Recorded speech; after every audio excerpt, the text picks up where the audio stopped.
Well, greetings everybody, and anyone who has read my stuff bulletin from let's see, where are we in the year now? March.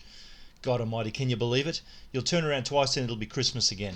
Yeah, March stuff. If you guys have subscribed, you'll understand that stuff is a newsletter that I send out once a month, and I have been doing now for 12 and a half years. Anybody that's interested in subscribing to it, it is I promise you strictly one page.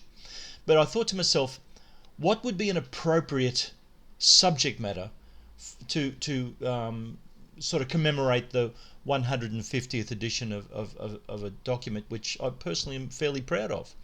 Well, I thought to myself, why not share with anybody who's willing to watch or listen what I see as the characteristics of success in my most successful business partners. Now, they say you get known by the company you keep, and I think that's true. So at the moment, I'm blessed in that several of my business partners whose company I keep are doing very well, and that's to their credit. And being associated with them kind of helps rub off on me a little bit, and it makes me pretty excited about what I do for a living, because if I can contribute in any small way, to me that's manna from heaven, and that's why I get out of bed every morning. But the reality is that if you don't have the raw ingredients, if you don't have people with quality and character and ethics and decency and standards that they adhere to, then you're really feeding strawberries to pigs, to use an analogy. So what I'd like to share with you is three components that I believe that these partners of mine have inherently, that notwithstanding who they contract to do jobs like I do, that basically they have those things anyway. So I'm going to make three short videos just to talk about them a little bit. And the first one that I'd like to talk about is culture. Now, culture is a very esoteric concept. What is it? When some people think of the word culture, they think of refinement, they think of music and art and literature and traditions and customs and mantras. Well, all of that is true. But it's what's contributed to culture on a daily basis that makes culture work. It's all very well to set up a business and have the world's greatest About Us page with the world's greatest mission statement, with all these visions of excellence and customer service and, proclaiming what we believe in and what we do, all of which is important. But unless those ideals are met on a daily basis with behaviors, it's a waste of time. It's a book on the shelf you've never read. It might make you appear as intelligent, but unless you've read it, it's just showcasing. Now you think of it when your teams, say for instance you're in sales and your team goes to a product launch. So the manufacturer puts on a training day, and your team is there with all of your competitors' teams. So when they come back to your dealership or your shop or your business, to the tarmac, to the showroom, to the display area, they're coming back with the same information that your rivals go back to their places of business with. So where's the guarantee that what they picked up on the day is going to create any kind of point of difference for you? Well, the only thing that will guarantee that is your culture. And your culture is in the hands of your middle managers. They are the custodians of your culture. Because when you started the business, when you took over in the chair or in the ivory tower, you had the legacy of what your predecessors had done. The founders of the company, the brand that you represent, some of them 100 years old and more. But it's the daily behaviors of the people that walk out onto your showrooms, walk onto the tarmac, walk into the public domain, or visit your clients and prospects that are going to determine the three big things in your business. And they all begin, with R. The first is your reputation, and that is something you forge on a daily basis. And this is where staffing is concerned, because if you've got the wrong staff, they will undo the last $100,000 you spent on marketing. You are far better off understaffed than wrongly staffed. Think about that, because you know what? Desperation's a funny thing. Levels of desperation rise. Guess what happens to standards? They fall. We know this is true. And you never want to hire when you're in a desperate state, because you're going to hire purely to populate your team. But what are you populating them with? Who are you populating them with? Is that person capable of heralding and promoting your culture? What is your culture? Do you even know? Next time you have a team meeting, ask everybody to write down on a piece of paper what they think the word means. And once you've got a definition, then ask them, so what are you willing to contribute on a daily basis to the concept that you just said that you understand? Let that sink in. But then you've got to hold them accountable when they don't. And that's the other thing about culture. Culture is a demanding parent. It requires you to sit up straight and keep your elbows off the table and speak when you're spoken to. And when you see kids raised like that, you have respectful adults.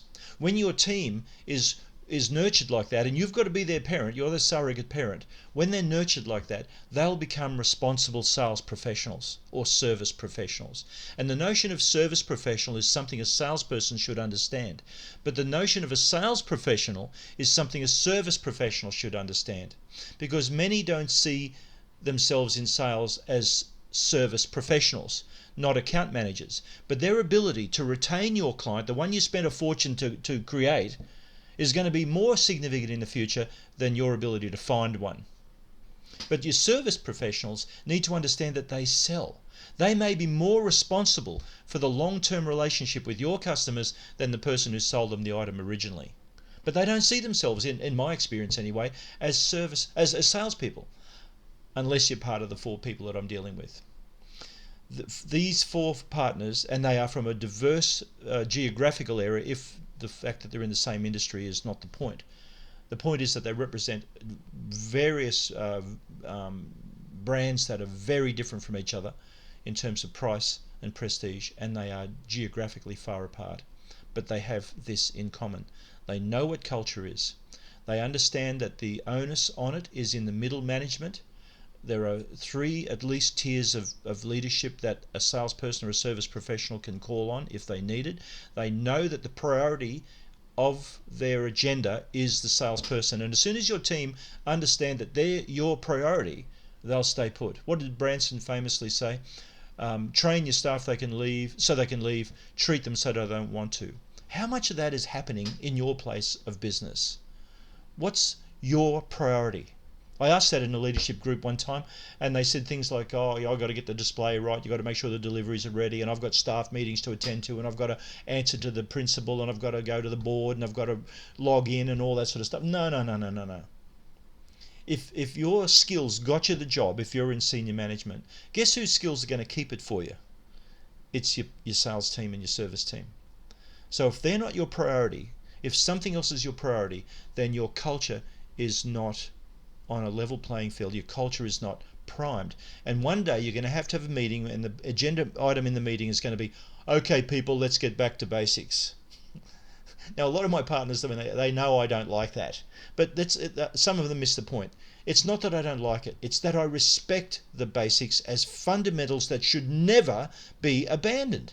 And if you say, let's get back to basics, what is that telling you? It's telling you that at some point, those fundamentals have been abandoned. Here's the challenge. What kind of cost has that incurred in your bottom line between the time when those basics were abandoned and the time when the light came back on and you said, let's get back to basics? The greatest teams never abandon the basics. I think of Craig Bellamy, who's the coach of the rugby league team, the Melbourne Storm. In a hostile market, he continues with excellence. And he said in his book, and I quote, "At the Melbourne Storm, we don't practice till we get it right. We practice till we can't get it wrong." It's funny, as a coach to these 4 teams, I tell the teams repeatedly, they have me here not because they think I'm clever, because if I don't work out, they'll get someone else. And often I've replaced someone else who didn't work out or who was regarded as needing a fresher approach. But the point that they have me here is not me, it's you. You're the reason that I'm your coach, is the fact that the team here, the hierarchy here, prioritize you. And that's a cultural thing. Think of a family that's dysfunctional. The patriarch or the matriarch or the parents or the grandparents or the influences in a family prioritize their family above all else. And when that works, the family tends to stick together. So that's it for me on culture. Stay tuned. I'll be doing another video very shortly. But I take my hat off to these 4 particular companies. I'm not going to mention their names; they know who they are.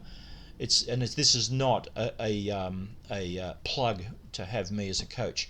What this is I want you to know what I see, because I've been in the industry a long time now. I've been in the workforce since 1975. I have seen the transitions, and every time we reinvent the customer service wheel, the sales wheel, roads to sale processes, every time we reinvent them, we go back to old school. Old school, not old hat. Good manners, decency, integrity, honesty, teamwork, that's old school. The instant you think it's old hat, you're going to have a conversation one day that begins with, okay, people, let's get back to basics.